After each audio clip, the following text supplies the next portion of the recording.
I'm Jay Kingley, co-founder and CEO of Maven, your host of Fractionals Unplugged. I'm joined today by Ashish Nanavati, a data-driven fractional marketer. Ashish works with startups and early-stage companies across a wide range of industries. He uses data-driven insights to help with brand development and customer acquisition engagement and retention. Ashish comes to us all the way from Gujarat, India. Welcome, Ashish. Thank you, Jay. Thanks for having me here. I'm genuinely excited to have a conversation. Are you feeling undervalued and stuck in the frustrating cycle of an inconsistent pipeline and income, despite consistently delivering exceptional results for your clients?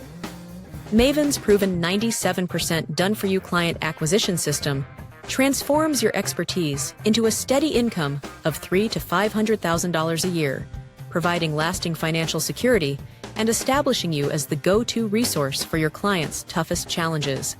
Join Jay Kingley, CEO of Maven, and his guests as they share actionable insights on today's episode of the Fractionals Unplugged podcast. And Ashish, when you first meet a potential prospect, it's obviously important for you to give them some context on yourself so they understand where you are coming from. Now, I'm going to give you a maximum of 60 seconds to give just enough context about you so that a prospect knows how to tell you about their issues and challenges. Go. I'm Ashish Nanavati, a fractional CMO who transforms marketing chaos into predictable growth for startups as well as SMBs and enterprises as well. While most leaders chase symptoms like poor ROS, high churn, high fixed root causes, I always focus on the root causes, connecting the disconnected data, aligning the misaligned branding, and overall looking at the outdated tactics and changing the course of the entire marketing portfolio. That's my pitch. So talk about your ICPs. And for those who aren't familiar with marketing jargon, ICP stands for your ideal client profiles, those companies that you most want to do business with. So talk about them. What do you look for when you meet them? Yeah, I basically meet them and try and understand what is the root problem. I look at the root cause analysis. ICP for me essentially are either growth stage startups in the healthcare space, in the education space, in the e-commerce space, or for that matter, any other segment, looking at growth, enabling digital transformation, and looking at digital from overall transformation perspective. There are also clients who are looking to launch within different markets. So I work with a lot of companies looking to launch in US and UK markets, and US and UK companies looking at launching their services or products in the Indian market, even in the B2B space. Most of them have a generic structure in place, looking at growth options and work mostly in silos. So especially from brand perspective, so brand and performance work in silos, brand performance, sales and CRM then work in silos. So essentially, I look at different use cases within their portfolio and see what kind of scalability the portfolio provides given the product market fit already in place. So when you look at your ICPs, what do you think is their most important, urgent, and valuable problem? The most important and urgent problem essentially is optimization. There are a lot of spends that are happening already in place. The portfolio is in place, very tactical, structured portfolio. Somewhere the scale is not in place, the growth is not in place, the conversion not necessarily in place. So I look at urgent problems basis, where are the levers and opportunities to optimize one, and what is the structure in terms of different use cases for automation, especially on the marketing side, and three, is there scale option available? Because they have this problem and it still is existing despite all their efforts to get rid of it, there are certain outcomes that these companies desperately want, but they're not able to achieve. So take us through what those outcomes that these companies are trying to get, but can't achieve because of this most important, urgent, and valuable problem. So most of the companies, while looking at the market from TAM, SAM, and SOM perspective, the serviceable, obtainable market, the market share is pretty low, or it's something that they desire and expect to be much more. The competition is either taking away their share or they're not able to get the right solutions in place for the clients. Most of these companies also struggle with the right communication with potential customers as well as current customers from retention perspective. The personalization part is a problem. Brand messaging is a problem. The value prop is a problem. So I think it's a combination of these issues that limit their market share. And it's about scaling over a period of time with the right metrics, especially from CAC perspective and LTV perspective. These metrics and these outcomes have the potential to actually convert better. So that is where I step in and look at the marketing portfolio overall. So obviously, these companies want those outcomes, and they know they're not getting them because they have been unsuccessful at getting rid of the problems that you're talking about. But they're not, as we like to say, sitting there twiddling their thumbs. They're actively doing things. But I want you to talk about what things are these companies doing? Why don't the things that they're doing ever work and get rid of this problem that they have? So most of the companies who I interact with on daily basis, as well as my clients, while they have a structure in place, the strategy is essentially not aligned to the overall you know the transformation and the innovation that the market wants, the customer wants. Data part essentially sit in silos. Most of the portfolios work in silos, be it sales, be it CRM, be it marketing, as well as the technology and the product side of things. uh, the brand messaging essentially suffers. The value prop essentially suffers from translating to customer interactions. And I'm data driven completely. So I look at the data from all the aspects, and the data is not necessarily centralized. So what happens is, while the foundation is right, somewhere the scale is not happening because of the silo overall, and it's chaos. I basically focus on bridging the gap, bridging the silos between different teams, different departments, and create a growth loop structure. So growth loop structure I find missing in most of the use cases and most of the organizations. And that is where the scale is limited at this point in time. Okay, so obviously they're doing these things, it's not working. You have some insight as to why they're struggling. As you had said earlier, you're someone who always gets to the root cause. You don't stop at the symptom. So share with us the root causes that these clients are struggling with. And, at the end of the day, it has to be one of two things. Either they don't understand the root cause, or they're misinformed about what that root cause is, both of which are leading to them not achieving the outcomes that they want. I would say it's a two-layered structure basis what I've observed and what I basically focus on within different organizations that I cater to. One is at a customer level, two is at a business level. Customer level is all about having the right communication with the customer, with the potential customer, as well as existing customers at different stages of the funnel, and providing the solution basis the context. So in most of the cases, communication with the customer misses the context, and it does not necessarily translate into actual conversion and solution for the customer. So that is one thing that I've always observed very keenly and rectified that in the portfolios that I've worked on. Secondly, at a business level. So one is communication with the customer, two is communication within the business across teams, across departments. And that is all about data silos that I just mentioned about.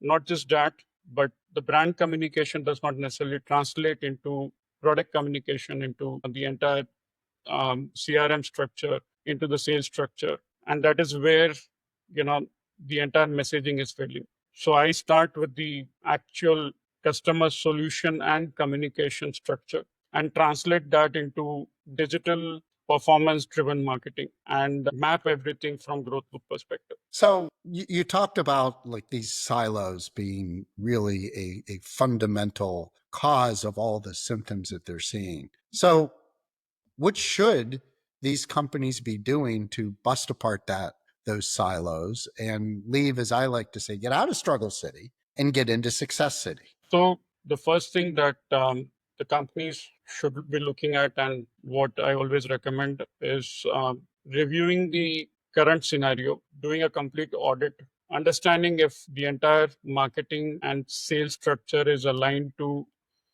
the right segments of audiences, the right ICP, and if all the communication and the product use cases, everything is aligned to the customer requirement at that level.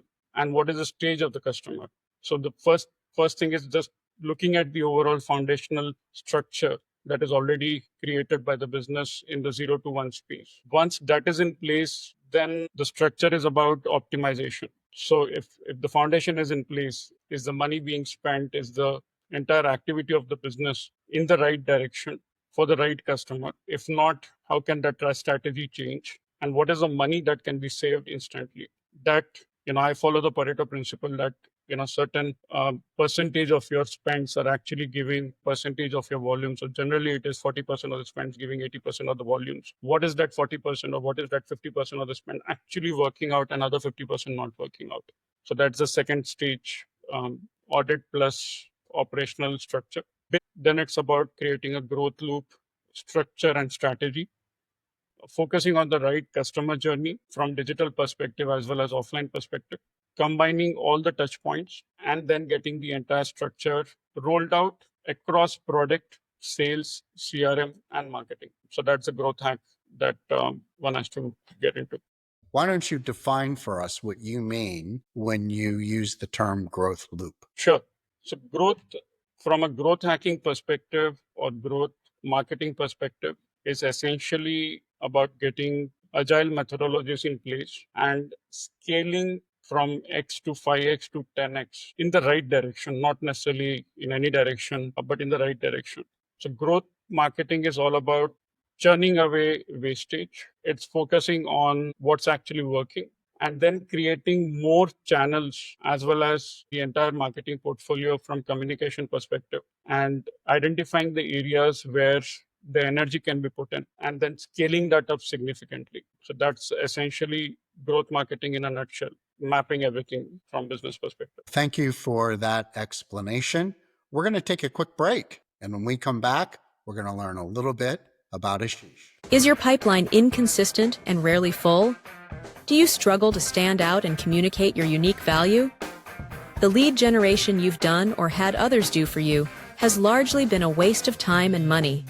You're stressed out and feeling guilty, worried that you're not living up to your own expectations or supporting those who matter most to you.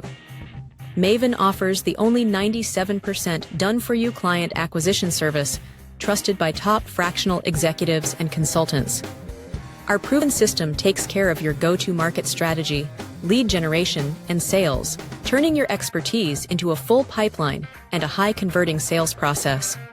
With Maven, you'll achieve a predictable income, financial security, and the confidence you'll never have to take a job working for someone else. Contact Jay.Kingley at fractionalmaven.com to discover how Maven can help you build a thriving business working with clients who value your insights and are a joy to work with. Welcome back. We're talking to Ashish Nanavati, data-driven fractional marketer who works with startups and early-stage companies across a wide range of industries. Ashish, let's find out a bit more about you. And I want to start with what happened in your life, personally or professionally, that most explains why you're doing what you do today. I essentially come from a complete digital background. I've worked in the digital industry for about 20 plus years now in the UK, managed US markets, and in India since last 15 years now, back home, working with a lot of companies, including Amazon, Shadi.com, and many other companies. Last few years back, of course, I personally went through a major life-threatening surgery. I had a brain tumor issue, and this is my second life. My health got me into doing consulting work, fractional work, and I've expanded that over a period of last few years while recovering completely. While working, of course, and that got me into clients, especially in the healthcare space. And I work with those clients not only as their consultant, but also as their customer and actually providing the solution from customer perspective. So that's my brief background in terms of what's got me here. Well, that's a great journey. And I'm sure that the world is a better place because you now have a second chance to make a difference. So much appreciated. What's one thing that few people know about you that they would find surprising?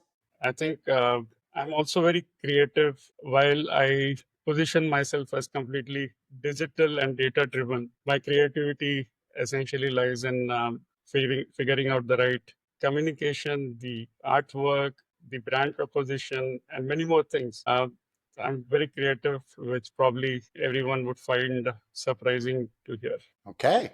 So what's next for you over the upcoming 12 months? I'm really excited about the complete transformation that artificial intelligence has brought into the entire business, not just marketing, but across the funnel, across the segments, and many use cases happening. So I'm diving deep into AI use cases, AI adaptation, scaling up different businesses, looking at the use cases that I've always worked on, and adapting AI very fast. And I'm doubling down on that. So I think that is one thing that I would be focusing on a lot and scale that up significantly in the next 12 months. Well, I know that AI is on everybody's mind. And when you think of AI, you think about data and trying to drive the AI appropriately. And I would expect there are people in our audience, they're going to want to reach out to you and continue the conversation on a one-to-one basis. What's the best way for people to connect with you? Absolutely. The best way to connect with me is LinkedIn. I'm very active on LinkedIn. I engage with everyone on LinkedIn, or anyone can send an email to me, and I'm just one email away, one communication away. Well, I will put Ashish's contact info, his LinkedIn profile, and his email into our show notes to make it easy for everyone to reach out to you.